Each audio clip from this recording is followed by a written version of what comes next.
On Mountain News this morning, a nor'easter lashed coastal communities from the Carolinas to New England. And Palestinian and Israeli communities in Lexington are sharing in the relief after a ceasefire deal. Dedicated to Eastern and Southern Kentucky, this is WYMT Mountain News this morning.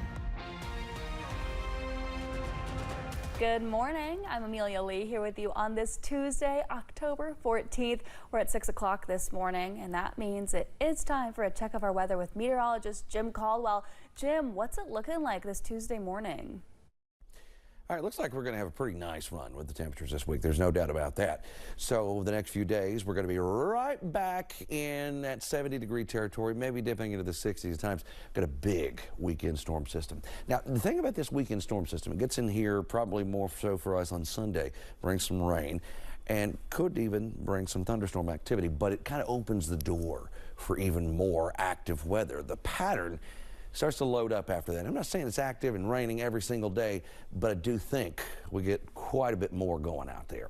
So out there today, sunny and warm. I think we should be somewhere in the low to even mid-70s in many cases. You head out toward Prestonsburg, 71, Pikeville around 70, and over into Wise, Virginia there, 64. So, and of course here in Hazard, we're looking pretty good as well with those low 70s. So this is going to be a pretty comfortable day out there, all things considered. But we'll break down the change coming up a little bit later. Thank you, Jim.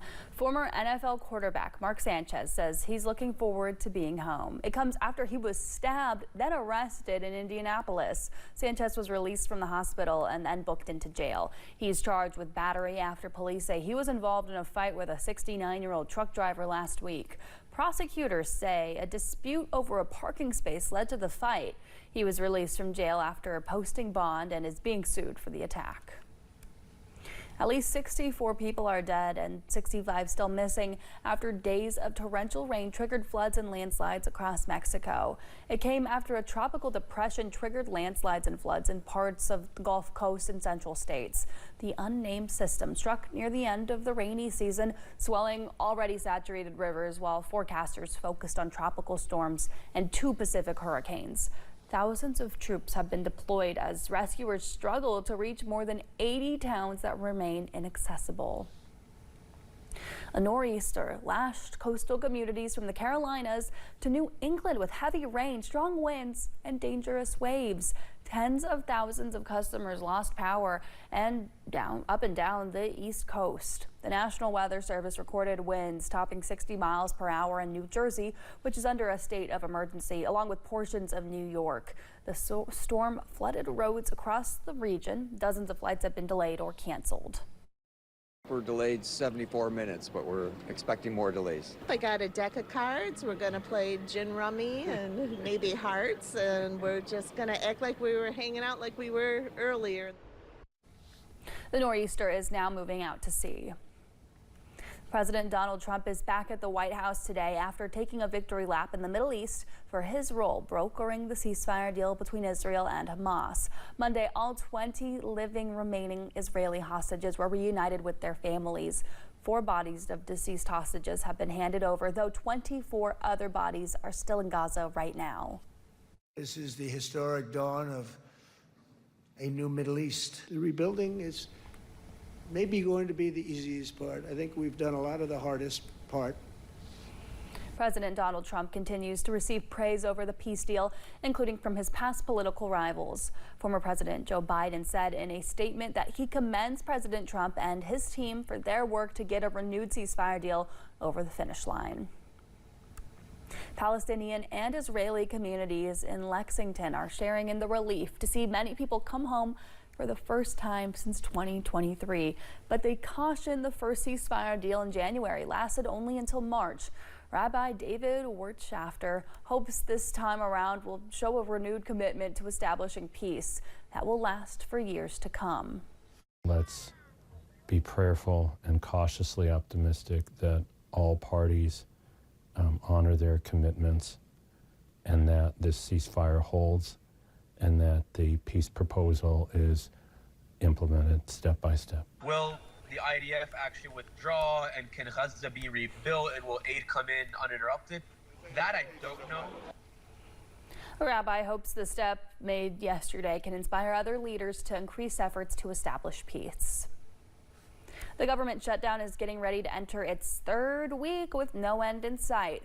Hundreds of thousands of federal employees are furloughed. More than 4,000 federal workers were sent termination notices last week. Today, senators are expected to vote for an 8th time on a resolution to reopen the government. But the House remains in recess with no plan to return anytime soon. The Team Kentucky Federal Employee Resource Site is offering support to Kentuckians during this shutdown. Displaced federal employees can access the portal. The website was created in April to help federal employees amid widespread layoffs. It has a link, the URL, but that website is right now on your screen. It does offer a list of resources, including career counselors, virtual career fairs, job openings, and links to unemployment benefits. Natural disasters are becoming more frequent and expensive. That's creating a problem in the insurance market as companies raise rates or drop coverage entirely in high-risk areas. Kentucky's Disaster Prevention and Mitigation Task Force met with insurance experts last week to find solutions to maintain affordable coverage in the Commonwealth. Markets are being exited, accessibility is sometimes limited, and affordability for various reasons of construction costs and other things are just skyrocketing, and we fear that those markets will be out of touch for the average person. Insurance experts and lawmakers agree the state needs to invest more in mitigation efforts. According to State Senator Robin Webb, for every dollar spent on making Kentucky more resilient to flooding, the state receives anywhere from $4 to $12 in disaster repair savings. After more than 2 decades of public service, State Representative Ken Upchurch is retiring. The retirement will start when his current term ends on December 31st of 2026. Upchurch serves Kentucky's 52nd district, which is made up of McCreary, Wayne, and parts of Pulaski County. He first served in the House from 1999 to 2010 and returned in 2013. During that time, he played a central role in transportation budgeting and infrastructure planning. Students in Leslie County hosted a vigil last night to honor conservative commentator Charlie Kirk. WYMT's Caroline Mueller shows us how their new Turning Point USA chapter led the effort. The Bobby Osborne Pavilion was filled with prayer, music, and songs of remembrance. A service students say was about honoring Charlie Kirk, not politics. The event was organized by Leslie County High School's new Turning Point USA chapter, formed just weeks ago after his assassination.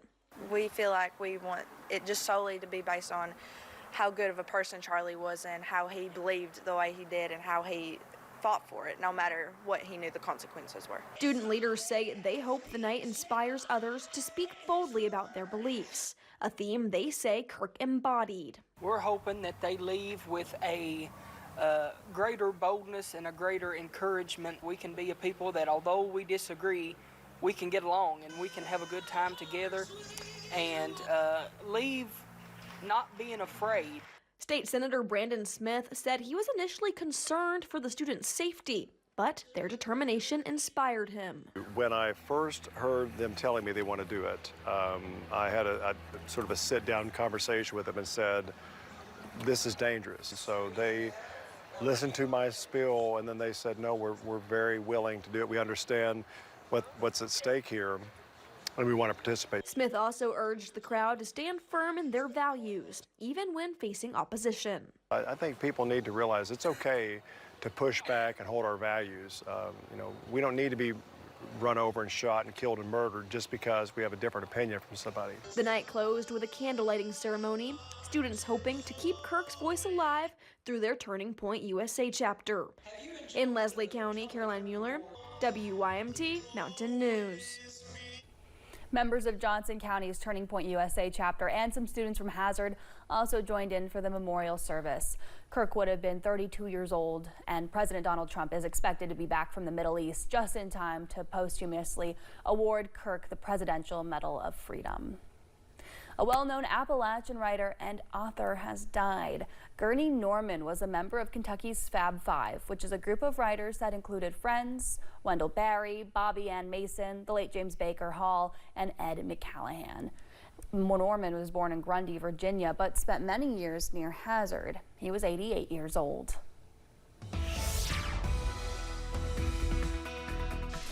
All right, looks like we're going to have a pretty nice run with the temperatures this week. There's no doubt about that. So over the next few days, we're going to be right back in that 70-degree territory, maybe dipping into the 60s at times. Got a big weekend storm system. Now, the thing about this weekend storm system, it gets in here probably more so for us on Sunday, brings some rain, and could even bring some thunderstorm activity, but it kind of opens the door for even more active weather. The pattern starts to load up after that. I'm not saying it's active and raining every single day, but I do think we get quite a bit more going out there. So out there today, sunny and warm. I think we should be somewhere in the low to even mid-70s in many cases. You head out toward Prestonsburg, 71, Pikeville around 70, and over into Wise, Virginia there, 64. So, and of course here in Hazard, we're looking pretty good as well with those low 70s. So this is going to be a pretty comfortable day out there, all things considered. But we'll break down the change coming up a little bit later. A bad